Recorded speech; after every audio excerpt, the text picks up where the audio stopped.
Pilipinas, magandang araw po sa inyo, ka-coffee, Luzon, Visayas at Mindanao, sa mga ka-coffee natin abroad. Nasa Pilipinas, magandang araw po sa inyo. Hindi po nagugustuhan ni Marcoleta itong ginagawa ni Senator Ping Lacson bilang chairperson po ng Blue Ribbon Committee sa naging statement ni Lacson na tila binabaliwala itong 18 Marites. Talaga naman si Marcoleta, halatang halata talaga ito si Marcoleta Kasi kung inyong matatandaan dinedma ni Lacson. Dinedma po yan ni Senator Ping Lacson itong 18 Marites. Kasi yung credibility wala. Malabo yung pinagsasasabi nitong 18 Marites. At nagsinungaling pa. Therefore, hindi dapat bigyan ng oras siya ng Blue Ribbon Committee. So dinedma ni Lacson yan. Hindi nagustuhan niya ni Marcoleta. Talaga si Marcoleta walang pipiliin Basta kasiraan ng gobyerno, basta may tatayo, tataas ang kamay ako po, handang birahin ng gobyerno kahit wala akong credibility. Sige, halika, isa lang kita sa Blue Ribbon Committee. Sino nagmumukhang katawa-tawa? Ang Senado. Parang Gutesa. Ganun yung case ni Gutesa Tatandaan niyo yung case ni Gutesa? Wala man lang betting. Walang betting. Sa tingin mo ba, credible yung sinasabi ng Gutesa? Basta na lang inatak. May nag-volunteer. Kasi daw, nakipag-meet sa kanya si Mike Defensor. At itong si Gutesa daw, handang tumistigo. Kung ano-anong kasinungalingan ang pinagsasabi. Diyan sa Senado. Ano nangyari? Nagtago. Nung pinapapunta na sa DOJ para ma-verify mga statement niya, nagtago. Walang credibility si Gutesa. Kasi inalaw ni Marcoleta. Ang punto doon, kahit wala ng vetting, kahit hindi mo na sinuri, credible ba yan, kahit na hindi naman natin sinasabi na totoo 100% yung sinasabi nyo, yung sinasabi ng witness, kahit kapiranggut lang, mukhang totoo. Sige, isa lang natin yan as witness. Diyan nagagalit si Marcoleta kay Lacson. Bakit daw dinedma itong 18 Marites? Dapat daw isinalang yan sa investigasyon ng Blue Ribbon. Magtataka ka, bakit? Para saan? Ihalatang na sinungaling na nga Philippine Navy na mismo nagsabi, yung iba dyan hindi Marines. Karamihan dyan dishonorably discharged. Yung iba maayos na retirado naman. Tapos isasalang mo pa? Bibigyan mo pa ng atensyon? Ba? Kakatawa. Nababasa nyo? Nasa Manila Bulletin, headline. Marcoleta hits Blue Ribbon Chair for doubting ex-Marines 805 billion cash delivery claim. Lacson, yari ka binibira ka ni Marcoleta Bakit mo raw pinagdududahan? Kaduda-duda naman kasi yung 8 billion na yan Ang pinupunto nga ni Lacson dyan, magkano ba yung budget natin sa flood control? 1 trillion mahigit lang. Tapos 800 billion na punta sa kickback. Kay Marcos lang daw, kay Romualdez lang yan sa delivery nila. Paano yung napunta kay congressman? Paano yung napunta kay Alcantara, sa mga engineers, sa mga regional directors? Paano yung napunta sa totoong projects?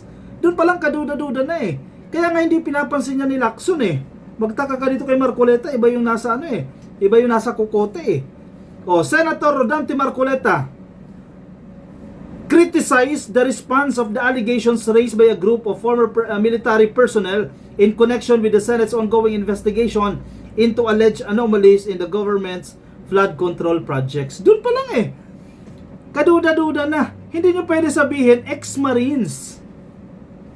Hindi totoong ex-Marines. Kasi sabi ng Philippine Navy, hindi Marines ang ilan sa mga yan. Doon pa lang nagsinungaling na agad sa credibility. Sa kanilang identity. Kasi nungalingan na agad. Paano mo paniniwalaan yan? Nagsinungaling na nga nagpanggap na nga Common sense naman In a privileged speech, mabagay privileged speech yan Hindi mo pwede ma-question yan Marcoleta questioned the response of the chair of the Senate Blue Ribbon Committee after a lawyer presented a joint affidavit from several former servicemen claiming knowledge of alleged cash deliveries related to the controversy. 1. Umamin si Baligod, nagsorry siya. Mali yung ilang parte ng affidavit. Mali. Nag-assume lang siya. Exhibit A, kaso ni De Lima. inassume lang nila na si De Lima ay nabigyan ng maleta. Paano mabibigyan si De Lima ng maleta ay nakakulong siya? Paano mabibigyan si De Lima wala naman siyang personality dahil bagong halal lang po siya. Nitong 2025 lang po siya na halal bilang party list representative. Paano siya nabigyan ng maleta noong 2023 o sige 2022 o 2024? 2022 nakakulong siya. Paano siya nabigyan ng maleta? Umamin mismo si Attorney Levy Baligod. Nagkamali siya. Mali niya yon on his part. 'Di ba? Ano nga yung kasabihan na yan? Ang mali sa isa ay mali na sa lahat. Oh. Doon pa lang Marcoleta no? Suriin mo pa lang yung statement ni Baligod. Siya na mismo umamin nagkamali. Bakit bibigyan mo pa ng airtime sa Senate Blue Ribbon Committee? Ang Blue Ribbon Committee ang pinakamatibay, ang pinakamataas na komite dyan sa Senado. Very precious ang oras ng Blue Ribbon Committee. Mabibigat na kaso ang iniimbestigahan yan. Tapos, bibigyan mo ng airtime yung mga sinungaling na umamin na mismo nagkamali. Number 2, kinasuhan sila ni Anyo, ni De Lima at ni Father Flavie ba yun? Kinasuhan sila. Kasi nagsinungaling sila. Sinampahan sila ng kaso. Doon pa lang Bakit i-insist mo pa na bigyan pansin ni Lacson yung 18 Marites na yan? Common sense ba? The panel's chairman is Senate President Pro Tempore Panfilo Ping Lacson. Alam mo, bitter pa rin itong si Marcoleta kay Ping Lacson. Alam mo kung bakit? Naagaw sa kanya yung posisyon Actually, hindi naman naagaw. Pinagbotohan yan Palpak si Marcoleta bilang chair ng Blue Ribbon Committee. Biruin mo isa pa. Itong mga Diskaya, remember mga Diskaya? Nirekomenda niya si Marcoleta Balikan lang natin. Total, puro issue naman siya. Nirekomenda niya sa Witness Protection Program itong mag-asawang Diskaya. Nirekomenda niya, again, niya, not the committee. Siya lang ang pumirma. Hindi alam ng ibang committee members na nire-rekomenda ang mag-asawang Diskaya sa Blue Ribbon Committee. Abuse of authority. Yes, that time siya ang chairperson ng Blue Ribbon Committee, pero hindi siya ang komite. Nagigets niyo yung punto ko, Coffee? Siya ang chairman pero hindi siya ang komite. Ang komite ay kabuuhan. Kasama niya ang ibang mga miyembro. At ang sinasabi sa polisiya, dapat ire-rekomenda ng komite yang sila Diskaya sa Department of Justice para ipasok sa Blue Ribbon Committee. Pero hindi nila sinunod yan. Tanging si Marcoleta lang ang nagrekomenda at hindi ang komite. Tama ba yon? Kaya natanggal sa kanya yung committee na yan. Kaya napunta kay Lacson yan. Ngayon ang gagalaiti itong si Marcoleta. Diba? Marcoleta recalled the February 24 press conference in which lawyer Levy Baligod presented a joint affidavit from 18 former members of the Philippine Marine Corps, a former enlisted personnel of the Philippine Army, and a reservist of the Philippine Army. Sabi ni Marcoleta, the affidavit alleged that the former servicemen were involved in delivering suitcases filled with cash to various recipients, purportedly under the instruction of businessman Zaldico. Alam mo, suggestion sa inyo grupo ni Mike Defensor, ilabas ninyo si Zaldico. Si Zaldico mag-testify, ituro niya si Romualdez, ituro niya si Marcos, kung sino man ang gusto niyang ituro. Total, major player siya dito ilabas ninyo yan. Si Marcoleta din siguro, senador siya, baka pakinggan siya ni Zaldico. Ilabas ninyo si Zaldico.